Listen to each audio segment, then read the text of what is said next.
Well, hello, and welcome to Sunday Morning with Hope Valley. My name is Sam. I'm the lead pastor here at Hope Valley House Churches, and today we are continuing in our study through 1st and 2nd Corinthians. It's a verse-by-verse study, but we're going through these two books back and forth topically. And the current topic that we're in is the topic of becoming mature, which is actually the personal discipline of becoming like Jesus, right? So we know that as we become more and more like Christ, that's really a work of the Holy Spirit in our lives. But there is a part that we play in terms of being obedient, being humble, and not resisting His work in our lives, right? And so over the past few weeks, we've seen that spiritual maturity means saying no to sin and pursuing holiness, measuring ourselves by the standard of Christ's love, and being willing to lay down our rights for the sake of others in the gospel. We've learned that we're not self-made, but God-designed, with distinct roles that reflect His purpose. And we've been reminded that our bodies are sacred, made for relationship with the Lord, and meant to bring Him honor. That was the last lesson. And now, as we study 1 Corinthians 7, verse 1 through 16, that's where we're going to be today, we're going to see that whether you're married or single, God uses close, committed relationships to mature you, exposing your selfishness, shaping your faithfulness, and teaching you to love like He does. Okay, and just as kind of a side note here as we go into this passage, Paul's instructions in this passage really explicitly reference sexuality in marriage. Okay, so I don't want that to make you tune out. If you're not married, or if it's just not a topic that you'd like to talk about, don't let that make you tune out from this passage, okay? Because what we're actually going to see here is how these principles apply both more broadly in marriage and actually even in other close relationships, especially if you're single and you're not married, right? There's principles here that really apply to all close relationships if we kind of dig a little bit beneath the surface here. So that's what we're going to try and do.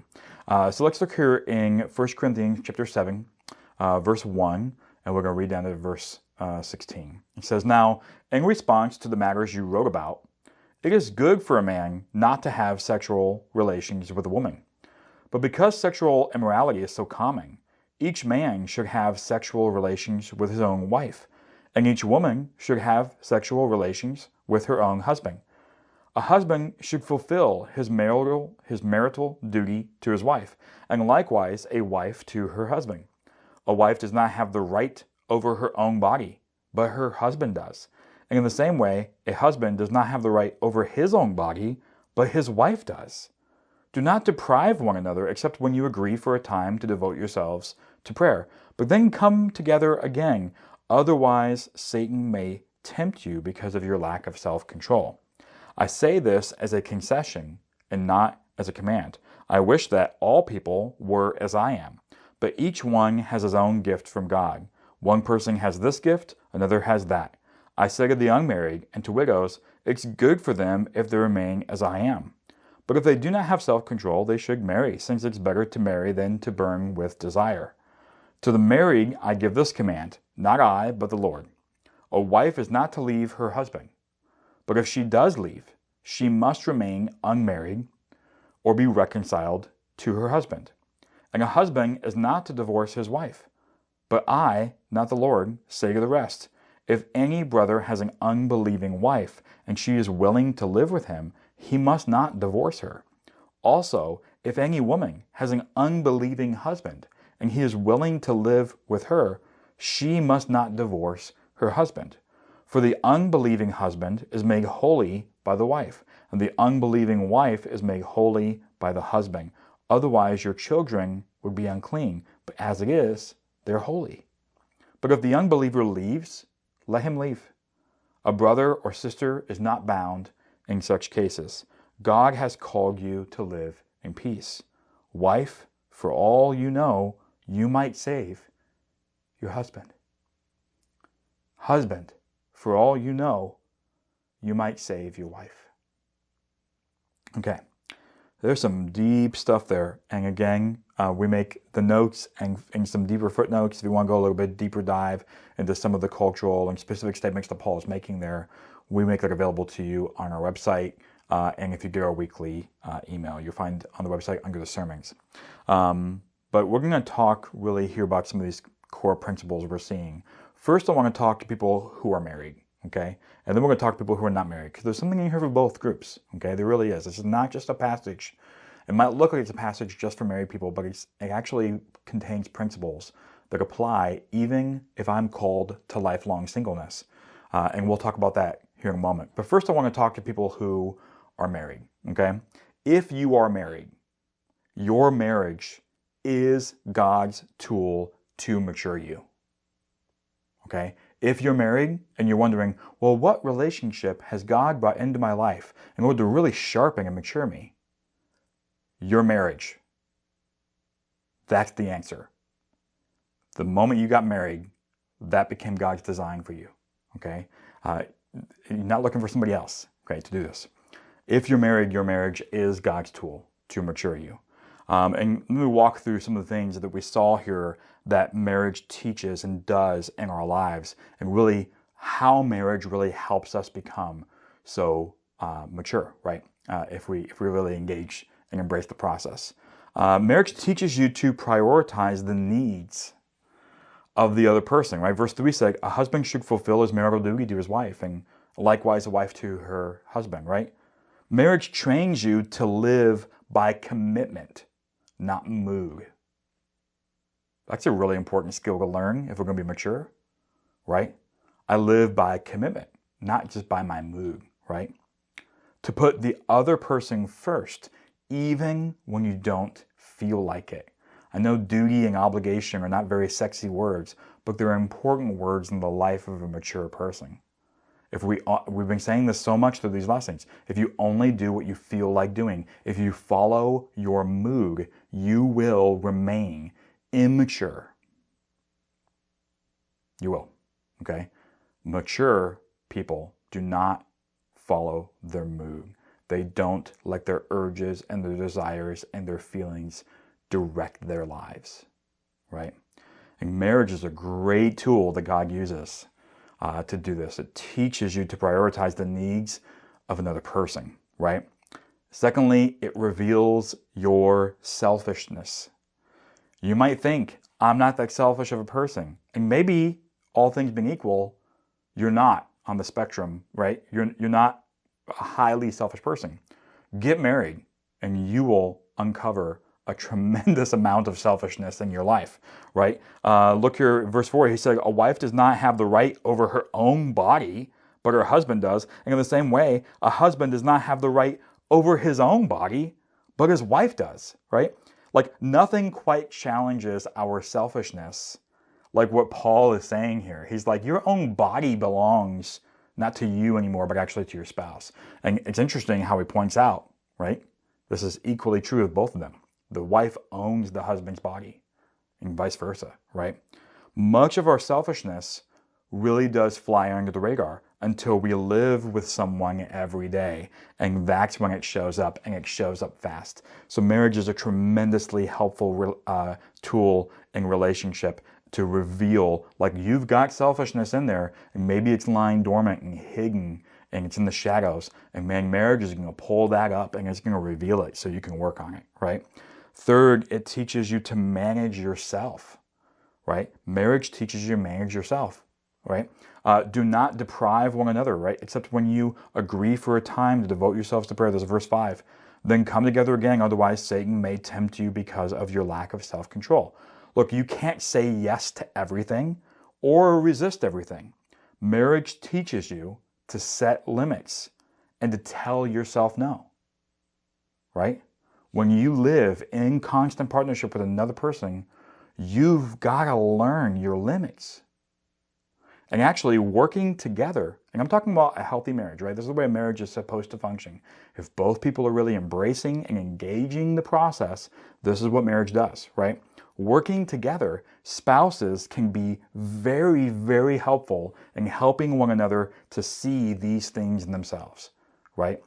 No one is close enough to you than your spouse to really see these things, right? And this is often why spouses are getting so much argument, is because they have such a great view of what the other person is doing wrong. And actually, pretty often, they're correct. The issue often in arguments is, I see what you're doing wrong and you see what I'm doing wrong, but we don't see what ourselves are doing wrong, right? And we're not listening to one another. But if you really engage and you let your spouse, you let your spouse point out your limits and your weaknesses and all these kinds of things, right, it can be really helpful.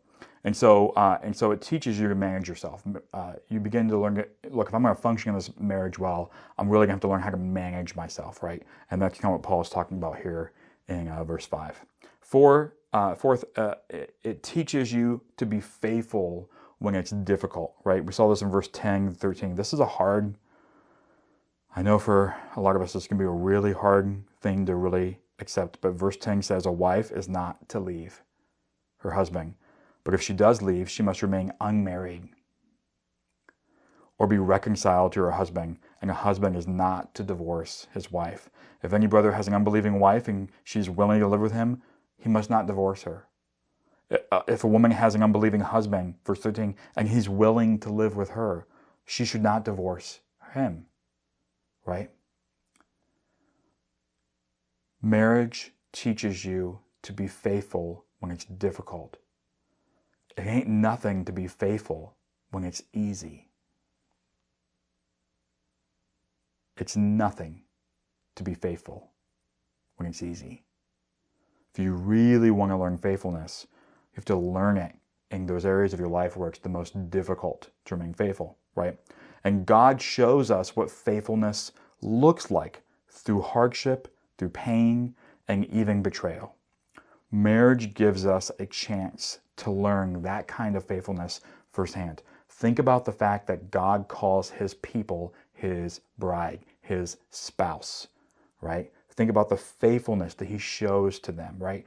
And marriage is that opportunity for us to begin to put that same character trait of God into practice in our own lives and become more like Jesus, right? Jesus is faithful to his bride. If I'm going to be like him, a great opportunity to become like him is to learn to be faithful to my bride. You guys see that, right? And so marriage, if you engage with it, if you embrace it, if you submit to the process, it teaches you to be faithful when it's difficult. 5, it teaches you to consider the effect of your presence, right? 1 Corinthians 7:14, right? What do you say? For the unbelieving husband is made holy by his wife, and the unbelieving wife is made holy by her husband. Otherwise, your children would be unclean, but as it is, they're actually holy, right? It's very easy to go through life really rather oblivious to the effect that your presence has on other people, right? But in marriage, it is much more obvious because of the way that spouses' moods and attitudes influence one another, right? And if you're married, you know how true that is, right? So marriage helps you begin to see, oh wow, the way that I show up in a room, my attitude, my mood, the way that I present myself, it doesn't just affect me, it actually affects other people. And you begin to see that with your spouse and you go, if that's true here, it's probably true to varying degrees everywhere I go, right? And so it teaches you to consider the effect of your presence. What can actually be less obvious is the spiritual effects that spouses have on one another, either both for the good or for the bad, right? And that's actually what Paul is pointing out there in that verse, in verse 14. Final point here under this heading, point 6 is that it teaches you to trust God in the most intimate and difficult spaces of your life. This is what marriage does, right? Verse 16, I think we can feel the gravity and the heaviness of this statement. Verse 16, Paul said, wife, for all you know, you might save your husband. Husband, for all you know, you might save your wife. Look, no relationship really ties your life to another person the way that marriage does. And so with that closeness, which is really very, very good, right? But with it comes deep vulnerability and fear and uncertainty, okay? And again, I'm speaking to you who are married, right? If you're married, you know this, you felt this, right? But because of that, This makes marriage the ultimate place to learn to trust God with the things that you don't know, with the things that you can't foresee, with the things that you can't predict. If you can learn to trust God with your spouse in your marriage, you can learn to trust God anywhere, right? Okay, and so it is for all these reasons that I say to you, if you are married, your marriage is God's tool to mature you and make you more like Christ. A lot of people think marriage is about being happy, right? I get married to be happy. But God is not using your marriage to make you happy. He is using your marriage to make you holy. So, when this lesson is over, you need to go back to your spouse with that approach. God is using this relationship to make me more like Christ. How do I need to engage and interact and love my spouse in that direction so that through this relationship, I become more like Christ and they become more like Christ. This is God's purpose in your marriage. Now, he has other purposes as well, but I would say more than any other purpose, this is at the front. And so we need to engage our relationships and our marriages that way, okay? I could talk more, but I'm going to let that cook, okay? Just let that sit with you and think through that through and pray about that. Okay. Now, what about those of you who are not married, okay? If you're unmarried, there are still principles that we can pull from this. I'm going to go through this kind of quickly just for the sake of time because I'm repeating some of those same ideas. But if you're unmarried, God is going to use close relationships to mature you. I do want to say really quickly, I was speaking to the people who are married. If you're married, that's how God's going to mature you, is through your marriage. Okay, you say, but what if I'm not married? Do I have to get married? Great question. Marriage is not the only way that God matures everyone, right? There are many godly people that are actually called singleness. Some people are called to that. And as we go on in chapter 7, we'll cover chapter 7 in the next lesson. As we go into chapter 7 and complete it, we'll see that there's actually a really righteous call towards singleness. And this is a very, to say it plainly, it's an absolutely valid way to follow Christ as a single person your whole life. Paul was single. He was probably married at some point in his life and divorced, and then he remained single, right? Many people have served the Lord faithfully and wonderfully and become like Christ through their pathway of singleness. So I just want to say that really, really quickly, okay? Because it's an important point. So if you're either single just for now in this season and you want to be married one day, or if you go, I'm never going to get married. I believe God's called me to singleness. So how does this chapter help me? Great question. Whether you are single for now, or if like I said, if you actually feel called to singleness as your life, right? This passage still teaches you the kinds of relationships that we all need to build in our lives, right? So when you say, okay, I'm not married now, maybe I never will be married. Well, what kind of relationships should I be building? And you only need one or two of these at the most. What kind of relationships can I build, friendships can I build that will have that same effect on me, right? As the effect that marriage has on the spouses, right? I obviously need to be shaped that same way. Great. You need people that you can't just walk away from. We all need that.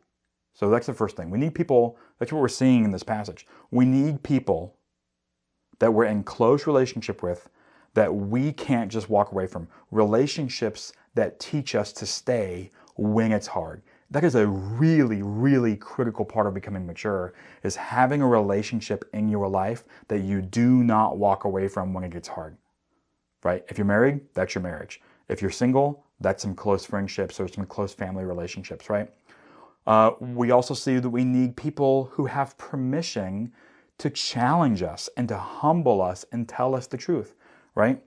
Another thing is that we need to learn how to walk in a partnership, to give and take and not just go away. This is one of the dangers of being single for too long. If you don't cultivate these close relationships, is you really unwittingly become a pretty selfish person because you don't have anybody in your life that you're kind of forced to partner with and think about their needs, right? And so if you're single, you need to build some relationships that have that same function in your life, right? That teach you to learn to work in a partnership, to give and take and not just always get your way.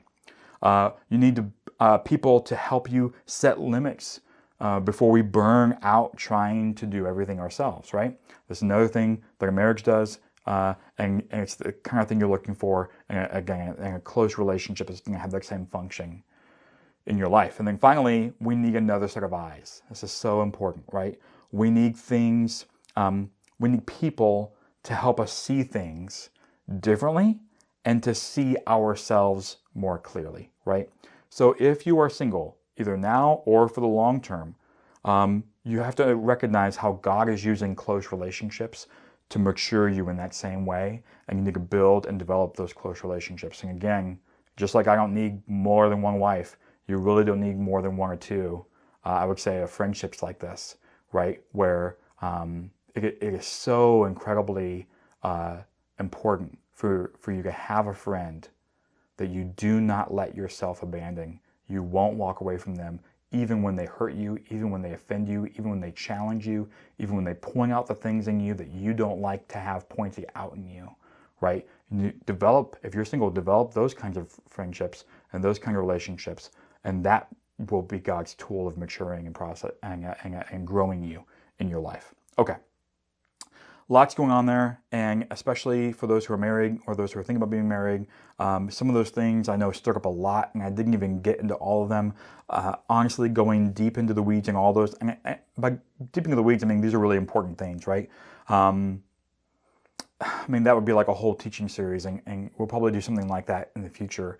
But I hope that this has gotten your gears turning enough to begin to think about your marriage and the way that you're approaching that relationship, okay? And again, I've got more study notes available online that will go deeper into the weeds and some of those things to help you flesh those things out. But let's just pause, let's pray, let's ask the Lord, let's ask the Holy Spirit, out of everything we just heard, out of everything we just read, what is that thing He wants us to hear and to understand and to apply in our lives right now? So let's pause, let's do that, and then I got some questions for you. Okay, so these questions are great. If you're in a group setting, go ahead and pause after I've asked these questions and discuss them, work them out together. If you're by yourself, maybe just write them down, think, pray, journal on these things, talk to some people later. These questions are meant to help you go a little bit deeper, okay? For those who are married, if you're in a group setting and you're married, share with the group, what has marriage taught you about yourself? Maybe give some testimony about how you've seen God mature you through the marriage relationship. Second question is, what does faithfulness look like when things get difficult, right? When you really start to play these things out practically, it's complex, right? It's not always obvious, frankly, what faithfulness looks like in practice. So what does faithfulness look like when things get difficult? How is faithfulness in marriage about more than just staying together? Let's talk about that. That's a good question for us to ponder, right? Third question, what does it look like to practice faithfulness in non-romantic relationships? What does it look like to practice faithfulness in your friendships and family relationships, right?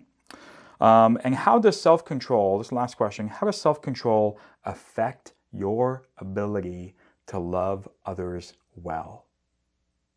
I want you to think about that. How does self-control affect your ability to love others well? Let's dig into that question, okay? And then my exhortation for you for this week is, if you're married, ask God to show you how He is using your marriage to mature you. Okay, ask Him to show you how He's doing that. If you're unmarried, do the same, but with your close relationships that I've talked about, those close friendships. Especially those where you are challenged the most, right? That close relationship where you love that person and you know they love you, but they challenge you, right? And you're tempted to walk away. Ask the Lord that same question. How is He using that to mature you? Okay, that's the way I would exhort you today. Hope this lesson has been helpful. Next lesson won't be out for a few weeks, so there'll be a little bit of a gap there. But I hope that you'll continue with us as we go.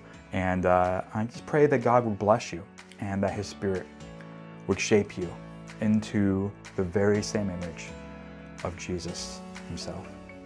And be blessed. Bye-bye.